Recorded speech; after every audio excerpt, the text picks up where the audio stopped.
예, 리포트 보시고 오셨는데요. 풍수지리와 관련해서 이제 부동산 시장을 접목할 수 있는 또 흥미로운 시간이 되지 않을까 싶습니다. 그래서 오늘 건설부동산부 문정우 기자와 여전히 함께하고요. 특히 이제 상명대학교 경영대학원 글로벌 부동산학과의 김남선 교수와 함께 오늘 더 이야기 깊이 있게 풀어 나가보도록 하겠습니다. 두 분 어서 오십시오. 안녕하세요. 리포트 보니까 교수님 나오시더라고요. 네. 그 지형에 대해서 한번 설명을 해주셔야 될 것 같은데 앞서서 예전에 문정우 기자와는 배산임수, 좌청룡 500호 정도까지는 얘기를 했었는데 직접 다녀오신 입지를 좀 접목해서 설명을 해주시겠어요? 네. 이곳은 이제 서울에서 2시간 30분 정도의 거리에 홍천군 내면에 서쪽에 위치하고 있습니다. 그 밤나무가 많아서 이제 율전이라고 합니다. 그래서 해발 490m로 고도가 높은 지역입니다. 내린천이 굽이굽이 그 북쪽으로 흘러서 인제를 거쳐 소양호에 다다르게 됩니다. 열무고 보호구역으로 물이 맑고 깨끗한 곳입니다. 그 의뢰인의 터는 배산임수 지형으로 집터 뒤는 산이고 앞에는 작은 천이 있습니다. 배산임수 지형은 건강하고 장수한다고 합니다. 그 터 앞에 시냇물이 너무 맑아 청량감이 있습니다. 그러나 뒷산이 높고 경사가 가파르며 애추가 있어 산사태의 위험성이 존재하기 때문에 산과의 거리를 두고 집을 지으면 좋을 것입니다. 그리고 너무 거리를 두면 배산이 되지 않고 뒷마당이 생기기 때문에 적당한 거리를 두는 것이 좋습니다. 또한 앞산이 높은 데다가 가까이 있어서 그 압을 주는 형상입니다. 앞산이 높으면 매사불성으로 일이 잘 풀리지 않는다고 합니다. 또한 좌우의 산이 높아서 아침에 해는 늦게 뜨고 저녁에는 일찍 지므로 일조량이 다른 지역에 비해 적을 수가 있습니다. 물은 서쪽에서 동쪽으로 흘러서 내린천과 합수하게 됩니다. 물이 나가는 것은 보이지 않는 것이 이 지형의 장점이죠. 개울이나 강은 앞에 있어야 하고 물이 흘러들어오는 것이 보이면 좋다고 합니다. 또한 물길은 급하지 않게 소리 없이 천천히 흐르고 완만하게 흘러오는 것이 좋습니다. 높은 곳에서 떨어지는 물소리나 심한 경사에 의해 흐르는 급류로 인하여 물소리가 들리면 좋지 않습니다. 이런 곳은 몸이 불편한 사람에게는 더욱 나쁜 영향을 줄 수 있기 때문에 피해야 됩니다. 풍수는 바람과 물의 환경을 보는 학문입니다. 이곳은 산과 산 사이에 골바람이 지속적으로 부는 곳입니다. 지속적인 바람은 건강에 안 좋은 영향을 끼칩니다.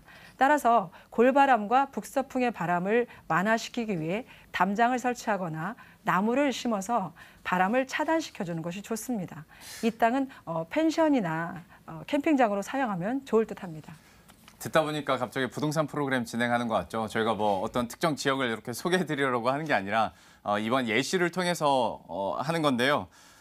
저희가 뭐 배산 임수라고 해서 뭐 점 이런 게 아니라 우리 부동산학과 교수님과 얘기를 나누고 있다라는 점 다시 한번 상기를 시켜드리면서 문정우 기자에게 한번 물어볼게요. 요즘에 실제로 이렇게 목 좋은 곳에 가서 좀 은퇴 생활을 누리고 싶다라는 사람들이 많지 않습니까? 그렇죠. 실제로 저희 장인어른도 지금 가 있는데 네네. 뭐 주위에서도 나 산으로 갈래라고 하시는 분들이 참 많더라고요. 실제로 좀 많은 편이죠.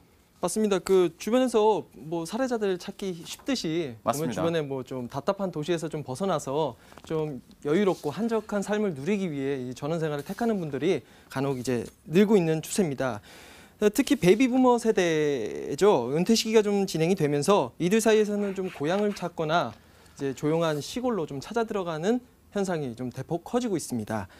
실제로 그 그래프 한번 보면서 살펴보겠습니다. 예. 그 다른 도시에서 강원도로 주소지를 좀 옮긴 사례를 보면 지난해만 이제 17,000여 명 정도로 집계가 됐는데 직전해와 비교하면 0.5% 늘었고 또 2년 전이죠. 2년 전과 또 비교하면 5.2%나 증가했다는 것을 좀 알 수 있습니다. 사실 이전부터 계속 증가세였는데 이 오름폭이 계속 증가를 하고 있는 상황이죠. 다만 이 통계는 다른 시도에서 좀 넘어온 이들의 동향만 좀 파악할 수 있다는 점이 좀 한계인데 실제로 살펴보면 전원 생활을 좀 즐기는 수요자들을 분석을 해보면 주소지를 이전하지 않고 뭐 특정 계절 뭐 농사를 짓기 위해서 특정 계절만 뭐 방문해서 이제 거주를 하거나 예. 아니면 별장 개념으로서 이렇게 뭐 여름 바캉스를 위해서 뭐 누리는 이런 삶을 누리는 분들이 많기 때문에 이런 경우까지 고려하면 전원 생활의 수요는 더 많다고 할 수 있겠습니다. 예. 네, 또 경기도 외곽이나 이 충청권, 영남권에서도 이 전원 수요가 상당히 많은데 특히나 강원도를 앞서 이제 사례자 통해서 보여드리긴 했는데 이 강원도가 최근에 각광을 받기 시작했습니다. 이유가 서울과 좀 거리가 멀기 때문에 이제 그 체감하는 면에서 이제 멀기 때문에 전원 생활을 누릴 수 있다는 그런 느낌도 받을 수 있고 또 평창 올림픽으로 인해서 교통 부분이 크게 개선됐다는 점이 장점으로 작용하고 있습니다. 실제로 이제 서울 양양고속도로를 타면 1시간 반이면 이동할 수 있다는 특징이 있습니다. 나도 참 전원 생활을 누려보고 싶다라고 생각하시는 분들이 많을 것 같은데요. 만약에 진짜 마음을 먹고 이제 실행에 옮긴다면 어떤 점, 그러니까 풍수 지리학적으로 어떤 점을 유의하면서 택지를 이렇게 선정을 해야 될까요? 예. 좋은 터는 좋은 기가 흘러서 이제 생기를 얻을 수 있는 곳을 말합니다. 기본 요소를 보게 되면 첫째 배산 임수죠. 그래서 집 뒤에 산이 있고 집 앞에 물이 흐르는 지형입니다. 그래서 낮에는 강바람이 산으로 불고 또 밤에는 산바람이 강으로 불기 때문에 신선한 바람이 계속 이제 제공이 되게 됩니다. 둘째는 전저후고로 택지 뒤가 높고 앞이 낮아야 됩니다.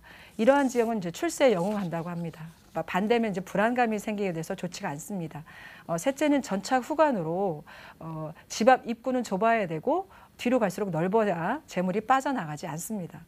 그래서 전원주택을 희망하는 분들 대부분이 풍광만을 최고의 가치로 생각하는 경향이 있어서 깊은 산속이나 물 맑은 곳으로 그래서 산속으로 찾아가는 사례가 많습니다. 그리고 이러한 곳의 대부분은 산곡풍이 심한 곳입니다.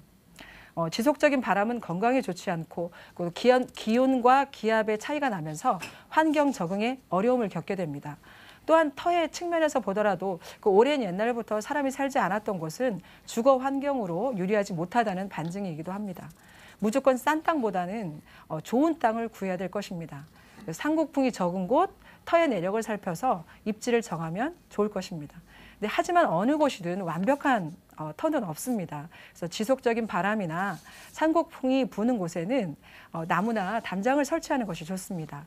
특히 나무숲의 경우 나무 크기 20배에서 40배의 거리의 바람을 저감시킨다고 합니다. 그래서 미세먼지나 황사의 경우 나무를 심어서 차단을 시킬 수도 있고 습도 조절도 가능합니다. 또한 좋지 않은 건물이나 이제 부적절한 것이 보일 때에도 다른 조형물을 이용하여 차폐하는 방법도 좋은 땅을 만드는 비보 방법이라고 할 수 있습니다. 참 입지 선정할 때의 유의사항들 얘기를 해주셨는데요. 문정훈 기자가 입지적인 부분 말고 또 가게 된다면 유의해야 될 부분이 어디에 있는지도 설명을 해주시죠. 네, 뭐 현실적인 조언들 뭐 같은 맥락인데요. 네. 보시는 분들 중에서도 뭐 전원 생활을 좀 누리고 싶어 하시는 분들이 꽤 많을 것 같습니다. 그래서 이제 토지 매입에 대해서 좀 고민을 하실 텐데 가장 먼저 확인해야 될 부분은 이제 해당 토지의 어떤 용도이냐 이것을 좀 확인해 볼 필요가 있습니다. 크게 대지, 뭐 농지, 임야, 잡종지, 도로 뭐 이렇게 구분이 되는데 뭐 나중에 용도로 좀 변경을 해서 집을 지으면 된다고 쉽게 생각할 수 있겠지만 현실은 어렵다는 게 문제입니다. 그래서 등기부 등본을 좀 떼보던가 아니면 뭐 토지 이용 계획 확인서나 뭐 지자체나 아니면 근처에 뭐 설계사무소를 통해서 미리 좀 알아보고 매입을 하는 것이 좋을 거라고 추천을 드리고 싶습니다. 또 진입로가 없는 맹지도 좀 유의해야 될 부분인데요. 지자체 인허가 절차부터 뭐 별도 도로를 내는 비용이 추가로 들어갈 수 있기 때문에 이 점도 좀 고려해야 될 것 같고요. 대부분 이제 시골 토지들이 경계가 좀 불분명하기 때문에 지적 측량을 통해서 토지 경계를 좀 명확히 미리 구분 지어 놓을 필요도 있습니다. 실제로 뭐 시골 가면 이런 분쟁이 좀 있어서 뭐 폭행 사건이나 뭐 경찰에 이렇게 뭐 사건들도 좀 얘기가 나오고 있습니다. 그래서 예. 이런 부분 좀 주의할 필요가 있을 것 같고요. 가장 중요한 게 이제 묘지가 있는 토지, 특히 조심해야 될 부분 중에 하나입니다. 그 분묘기지권이라고 뭐 많이 들어보셨을 텐데요. 본인이 소유하지 않은 토지라도 묘지가 있는 경우에는 일정 면적에 대해 사용권을 좀 인정해주는 관습법상으로 이제 물권을 좀 인정해주는 그런 국내에서는 좀 그런 법이 있습니다. 그래서 2001년에 이런 내용의 분쟁이 있었고 대법원이 최근에 이제 판결을 내린 게 있는데 이 매장 문화에 대해 인정하면서 관습법상 이 분묘기지권을 인정한다는 최종 판결을 좀 내린 사례가 있었습니다. 이제 보통 조상의 묘를 뭐 양지 바른 곳에 묻는다고는 하지만 이제 내 조상도 아니고 뭐 다른 사람의 조상인데 내 집 옆에 그렇게 분묘가 있다면 좀 무섭기도 하기 때문에 이런 부분에 대해서는 좀 고려할 필요가 있을 것 같습니다. 알겠습니다. 이렇게 현실적인 조언들을 문정훈 기자가 또 해줬는데요. 마지막으로 교수님께서 이제 수요자들이 굉장히 많지 않습니까? 근데 대부분의 수요자들은 8, 90%가 그냥 그저 로망, 가서 나도 전원 생활 누리고 싶다 이 정도거든요. 좀 현실적인 조언, 유의사항 마지막으로 마무리로 한마디 해주시죠. 풍수는 이제 바람과 물을 말하는데 바람을 잘 간무리하고 물을 얻을 수 있는 환경이 좋은 곳이죠. 그래서 배산임수를 갖춘 곳으로 그 맑은 공기와 깨끗한 물이 좋다고 그래서 너무 깊은 곳으로 가는 것은 바람직하지가 않습니다. 특히 앞산과 뒷산의 거리가 가깝지 않은 곳을 선택하고 그 물과의 거리도 어느 정도 유지할 수 있는 곳을 선택을 하고 반드시 명당, 앞마당이 형성된 곳을 선택하는 것이 좋습니다. 주변 환경도 중요하기 때문에 하천이나 도로, 건물 등에 대해서도 풍수지리적인 기륭을 살펴보고 선택하면 좋을 것입니다. 참 현실적인 조언들 그리고 또 기운이 좋을 수 있는 조건들까지도 저희가 얘기를 해드렸으니까요. 전원 생활에 대한 현실적인 진짜 로망 있으신 분들은 좀 참고하시면 좋을 것 같습니다. 지금까지 상명대학교 김남선 교수 그리고 문정우 기자와 함께했습니다. 고맙습니다. 네, 감사합니다.